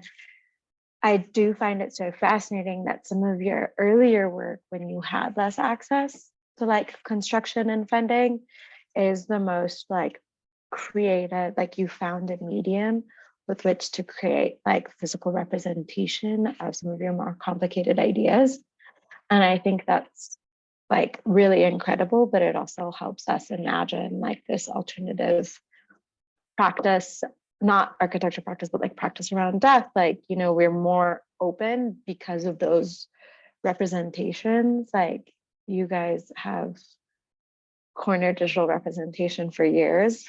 And I think that's really beautiful. And it's actually something I've been thinking about, because that barrier that I said is a little bit thinner here, I think comes in the informality that exists. For example, a lot of the projects that I showed, you know, I work directly with contractors, and I'm going to be quite honest, my contractor for the store, which is huge, at some point was like, I don't really need drawing sets. It's easier for me to walk through and a few pointed stuff. And, you know, I go every 3 or 4 days. It's really not very far from my house, which I think makes a really big difference. Like, I have the privilege of access, and I walk through with the head contractor and we point at stuff. And I think that is such a privilege because it saves me labor. Like, at this point in my practice, realistically, like, Miles, I very much appreciate that you brought up finances and budgets a couple times. Like, yeah, everything's great. I love working with my friends. It's so fun. But it's like, I still need money to eat XYZ. And I'm very conscious about my like labor to earning relationship. Like, that is a practicality that exists. I want to make physical spaces. I want, to be a part of that world, and making drawings, making representation, like, all of that takes so much time. But I can literally build without having to jump through certain hoops. And as being a person that's like creating a practice by myself at the moment, like, that is amazing. And it's, it works like that. The thing that we're doing for Ceremonia, the installation, I drew a circle and texted a photo to my metal worker. And I wrote 8 meters diameter. It's being rolled out as we speak. Like, that kind of thing I can't imagine doing in New York. Because I think it might be illegal. But I practice in Mexico, so I don't have to know. Right. But that's also in our case. Like, we still spend a lot of time doing representation, but generally those forms of representation are never for construction, obviously, right? Like, an axonometric drawing is decidedly anti-construction, right? Like, there's no way of measuring an axonometric drawing, right? So and like, most of the representation that we do is like WhatsApp, like dirty WhatsApp, like measuring and drawings, and also, like, we've delivered recently a bunch of construction document packages with screenshots of Rhino, like literal screenshots of Rhino. Like, there's no, like, not even line drawing, like dirty screenshots. And so but I mean, that's also part of our language, right? Like, that's how Miles and I also communicate daily and how projects are built, right? So it's it's it's not like we're not ashamed of it, is what I mean, right? I'm a fan of that. We just folded it into our aesthetic. It's our style. Exactly. It's also Exactly. like not where our expertise really lives. Like, Paul Caverly, who was the builder who really kind of managed and supervised Don't Let Me Be Lonely for us, the house that we ended on. I mean, really, that relationship became like, how much do we need to give you in order to kind of interpret our desire? And he was such a surgeon when it came to construction and detailing, and he would design many of the details for us and with us. And yeah, I mean, I think it's funny because we've always thought, not being really kind of well versed in sort of building permanent buildings that have foundations, things like that, all of our early projects have felt like such an improvisation, the kind of materialization of them, total improvisation. And it was sort of comforting and also alarming that actually building like something more permanent was similarly an improvisation. But I think that probably is just sort of accurate, or sort of describes like all building really to some extent. Something also that I wanted to ask you, Aisha, because as we get a bit of larger commissions and larger projects, we are forced in a way, like, something that we've always wanted for our practice was to remain just the two of us. Like, that idea, that traditional idea of like a successful architectural practice had to be like 100 people or 200 people, and like you had to grow, and if you didn't grow, like you were dead. That's something that we've rejected from the very beginning. We always wanted to operate as two and have collaborators, like have experts, be part of the project. Now with this commission in Matadero that we're opening in July 6th, which is a big commission, we're relying a lot on a lot of external teams. But I'm wondering if this model of yours, Ayesha, of like collaboration now with friends, but also contractors and potentially like other teams, is the model that you're setting for your practice too? Yeah, actually, okay, first of all, we've talked about this before. So you're like everybody, Igor once told me about their idea of not expanding into larger teams, and that actually influenced me in the last few months. Oh, quite a lot, because I realized I really enjoyed the design practice and collaboration with my friends who might not maybe have the expertise in construction. And, I actually do love doing detailing and things like that. And I think that it doesn't alleviate the amount of work I have to do as a professional architect when I am collaborating with a friend who's a fashion designer. And so one of the things that I have been focusing my attention on is strengthening my relationship with contractors into one of trust and respect, which sounds like floofy, but it's actually really important, because it's through that I feel like I'm working with my contractors. I feel a lot less responsible for certain like construction details, scheduling, things like that. But I actually did really enjoy working with another architect, and I realized, so for Ceremonia, for the installation, I worked with a friend who is an expert in metal fabrication and coincidentally fabric dye. She's an expert in natural dye fabric. And I am starting a new larger project that is a house and a botanical garden in the south of the country. And I'll be working with another friend of mine who is a garden designer, and a landscape designer. And I feel like I just want to maybe expand the idea of collaboration into people closer to my field and work with other designers, rather than saying, I have a house, I'm going to make it by myself. It's my house. I'd rather work with maybe people who have different expertises just to grow the idea.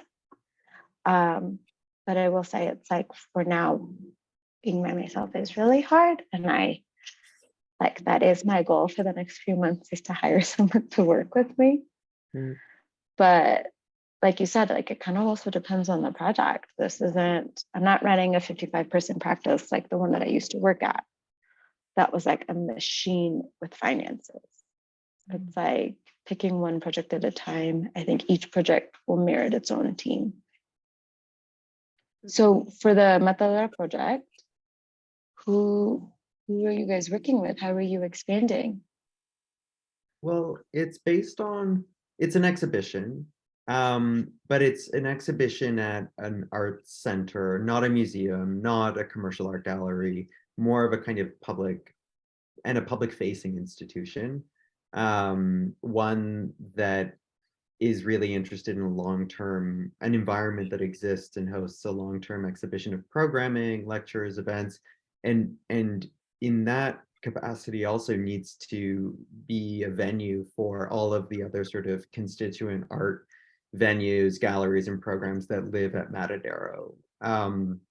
So our sort of client and sort of curatorial collaborators reside in Matadero within a program called Intermedii.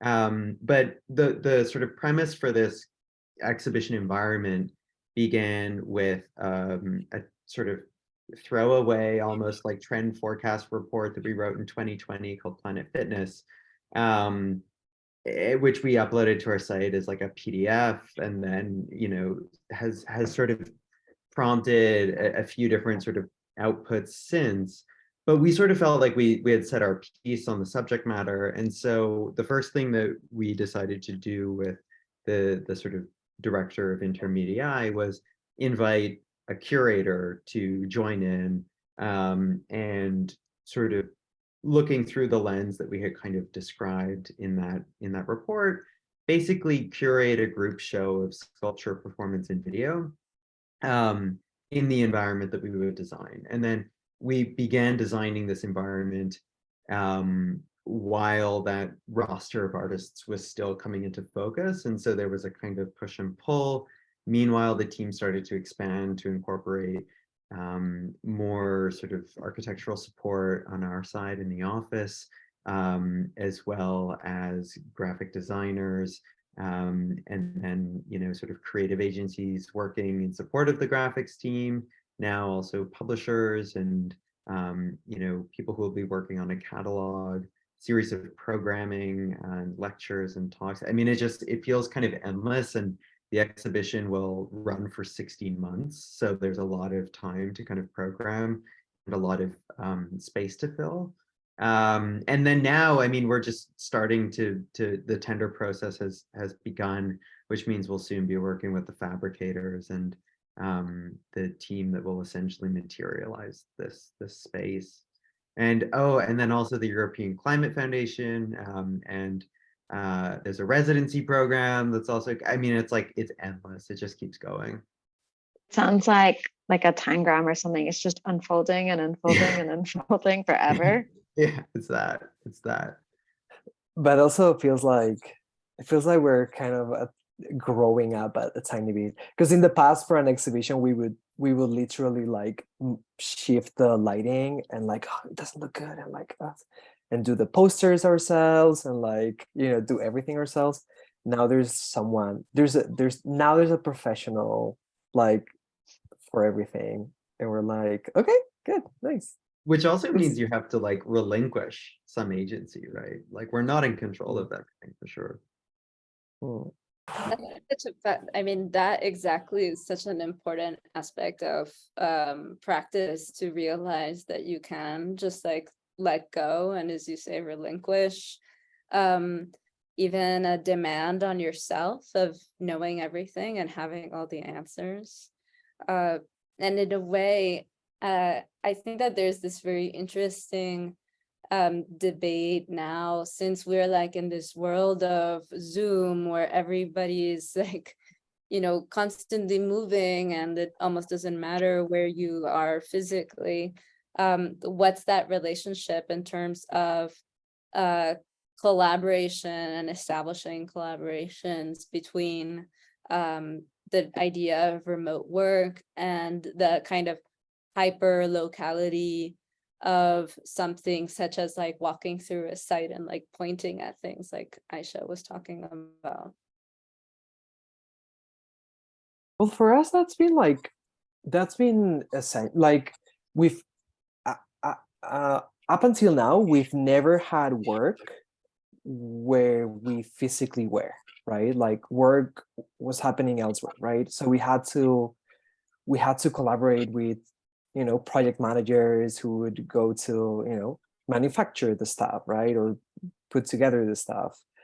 And so only now I think we're more working more on the stuff, or working more on stuff that is closer to us.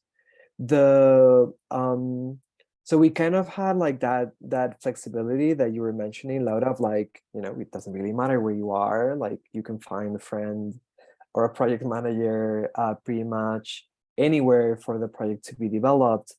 Now I think with at least with this larger project for Matadero, contractually is really difficult to work with anyone anywhere, right? Like you know, bureaucracy is huge in Spain, so like contracts need to be just managed locally, right? So even we're like, in terms of Miles and I working and only myself being here, that's been like a bit of a nightmare, right? Like in terms of paperwork. So one would imagine that, you know, potentially we could collaborate with anyone, but it's at least it's not the case for ourselves now.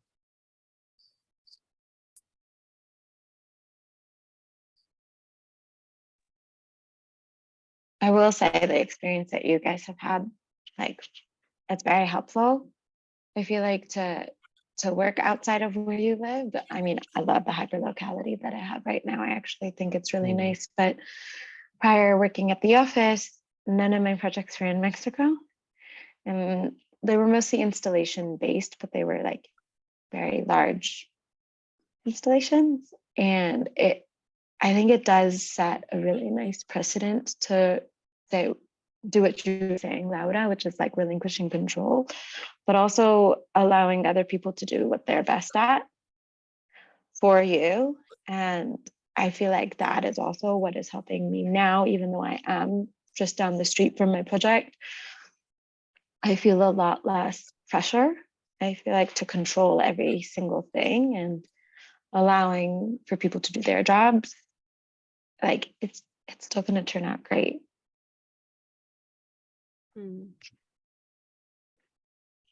Yeah, that's a great point. Like I'd much rather just know where someone's sort of in their element and be able to kind of work with that.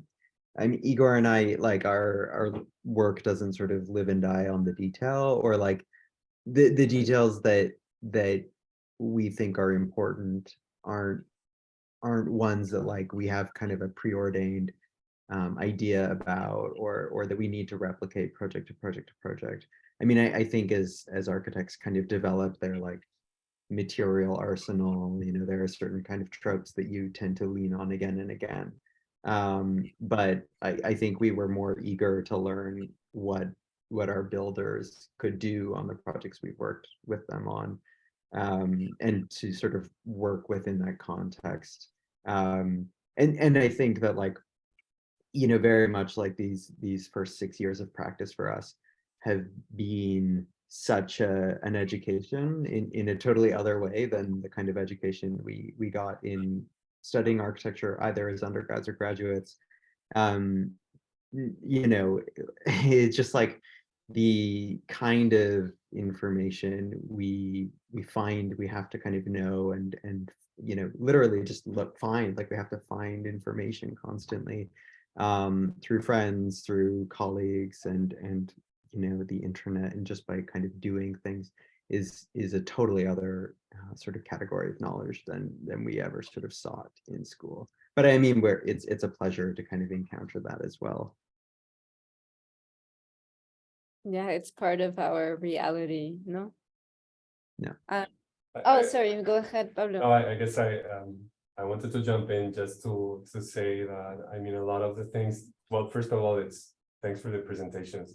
They were really amazing and inspiring, and this discussion where actually it's turned, as we expected, in a conversation between Miles, Igor, and Ayesha, sharing thoughts and being very honest about what it means to practice, right? And how practicing evolves from your first commission until things start to unfold and grow. And I think a lot of these things resonate a lot with us, with Laura and I. And I would also be curious to know, in case any of our students wants to jump in, how that resonates with them as a generation, because I feel this is kind of a generational approach that we have in practice, where contexts really don't matter that much, or context can be super important. If, you know, Ayesha is saying, like, if you are there, you know, going to the site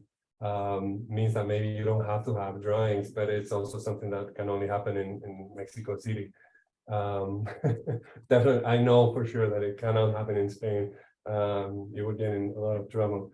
But I guess I had a lot of things and questions that have come up and have been addressed already, like, you know, like representation as a kind of project, and what, you know, for both of your works, for both of your practices work, I kind of wonder, you know, what came first, the drawing or the build project, because I see there's a resemblance and there's kind of like an aesthetic project that replicates in the work.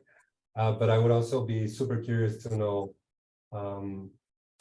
how the build work, because you both build, impacts or has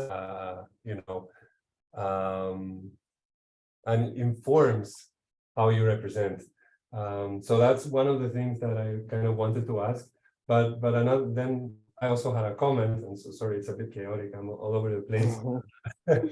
that is that I'm also like really interested, and I think that again resonates with Laura and my interest, and I guess with all of our generation, with this idea of transforming what is there, right? Transforming an environment that we inherited through small interventions, through ephemeral interventions, which I hope is an inspiration also for younger generations, like the students in our class. But I just wanted to make a comment on that as well, and this idea of the small intervention or device or vessel or parade on wheels, right? That arrives to a place and changes it and transforms it. But this idea that we don't work in a tabula rasa context, right? We work in with something that is there that we have inherited.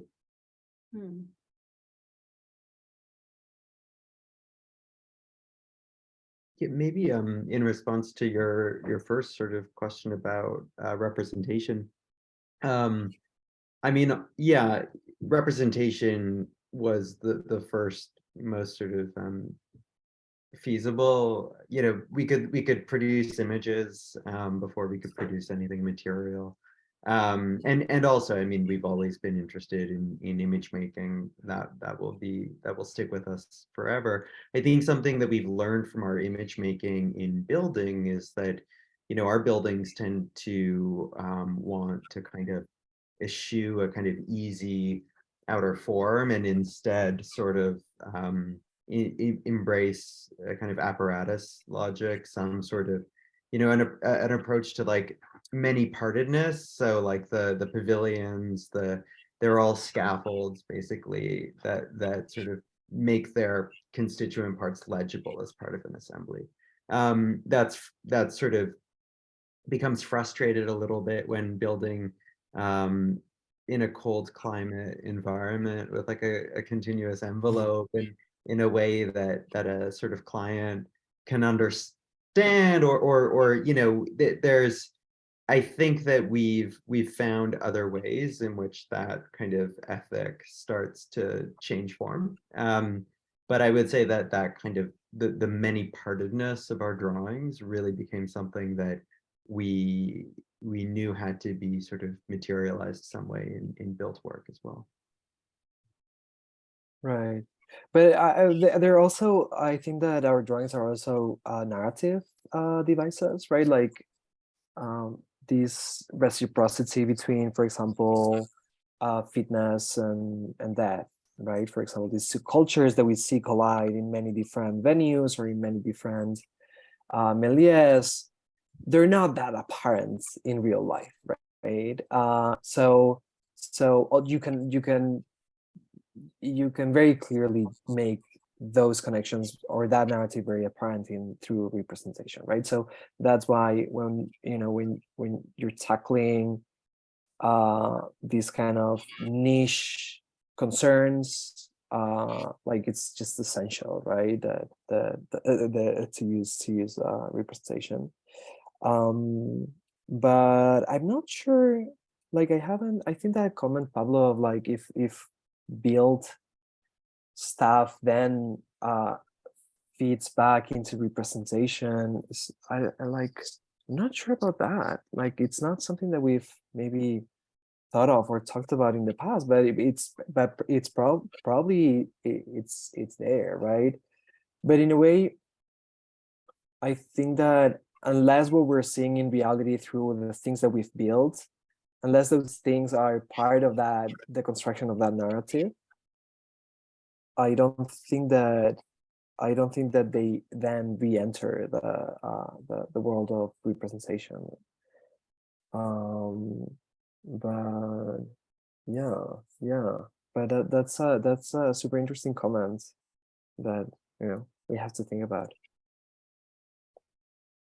Yeah, I think it's especially because I am not really representing research per se, and like all of the projects that I showed, I'm immediately working with someone else and trying to extract ideas and really contribute my perspective in that type of work. Like I almost always start all of these projects that I showed, the built ones, start with sketches, and I sit down with people. Actually, representation to me is not so important until like a little bit later when I'm already sure what the atmosphere is that I'm trying to achieve. I rely very heavily on using quick representation to communicate with my buddies. And it has been really interesting to see what non-architects respond to.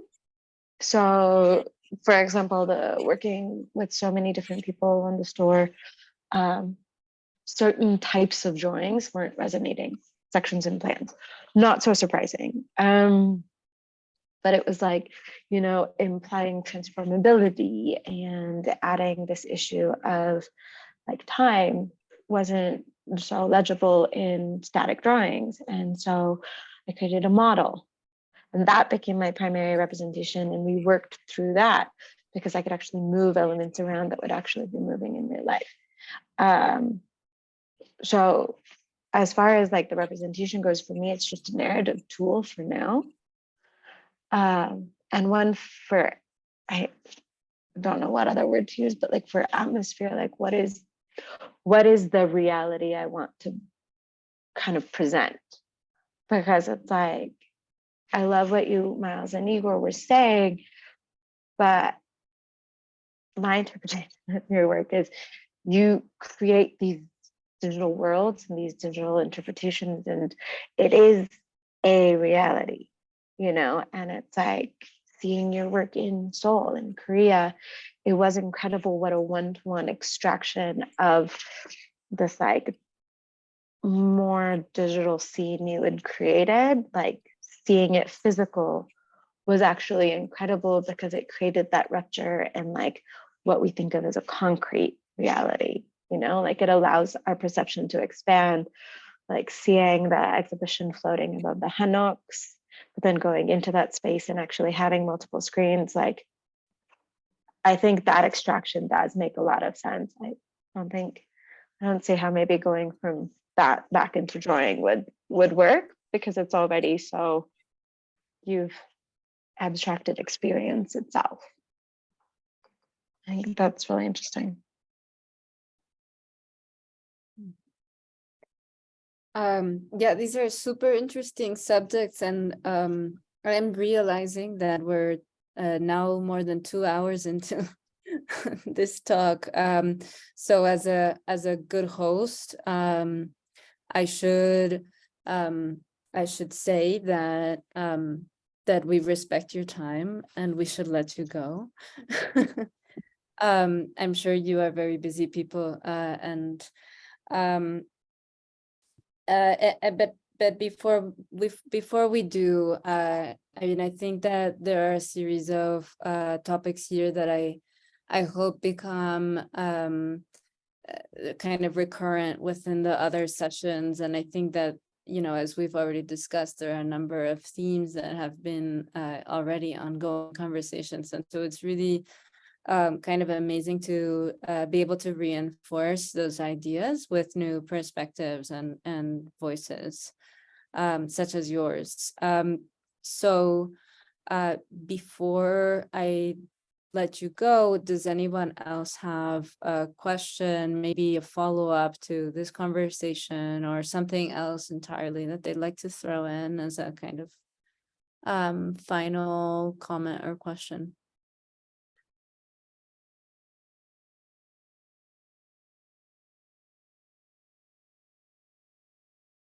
All right. Well, thanks so much, guys. Unless you guys want to keep going. No, I have to go to sleep. I know. Thank you so much. But yeah, Yeah. thanks so much. Thanks so much for the, and it Thanks for was also, joining. Yeah. I really enjoyed the discussion, and I really loved seeing your work, Aisha. That was mind blowing. Thank you. I mean, Laura and Pablo, coordinating this is such a huge endeavor. Thank you for including me and Igor and Miles. That presentation was gorgeous. But it's really nice to be on a talk together, even though there's a bunch of students around. Just respected what you've done so much for the last few years. It's nice to be in conversation with each other now. It's a real treat to get to kind of gather with you all. I think it's been a long time since we've all physically been in the same place. Yeah.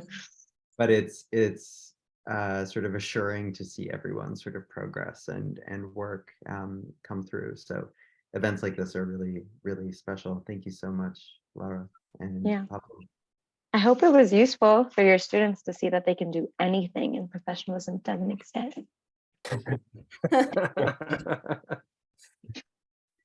Yes, it Yeah, was. I think it's really inspiring, especially because you guys have such incredible practices, and so the fact that you are you know, opening yourselves up like this is kind of like you know, unprecedented in a way, that we could have this kind of access and transparency for our students to see as they themselves are about to enter the kind of the world in a couple months when they graduate. So anyway, guys, thank you so much. It's really wonderful that you joined us today, and thanks so much for the effort, because I mean, we really understand that it's a big effort to put together these talks and to devote your time to us. So thanks again. Thank It was you. a pleasure. Bye. Ciao, ciao. Everyone. Bye.